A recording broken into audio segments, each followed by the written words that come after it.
عمر بن عاص رحمۃ اللہ رضی اللہ تعالیٰ عنہ، یہ فاتح مصر تھے، ان کے بارے میں آتا ہے کہ ایک مرتبہ وہ جہاد سے واپس اپنے خیمے میں آئے تو انہوں نے کیا دیکھا کہ ان کے خیمے میں ایک کبوتری نے انڈے لیے ہوئے ہیں۔ اب انہیں کوچ کرنا تھا، آگے جانا تھا، اگر وہ خیمے کو اکھاڑتے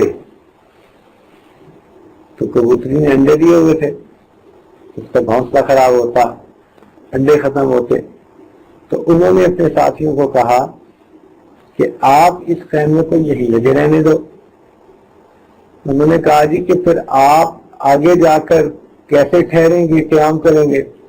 فرمانے لگے میں بقیہ سفر بغیر خیمے کے کر لوں گا، مگر میں کسی کبوتر جیسے جاندار کو بھی اپنی ذات کی وجہ سے تکلیف نہیں دینا چاہتا۔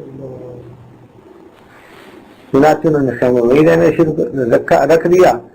اس جگہ کا نام فسطاط پڑ گیا، آج وہاں پر ایک شہر موجود ہے۔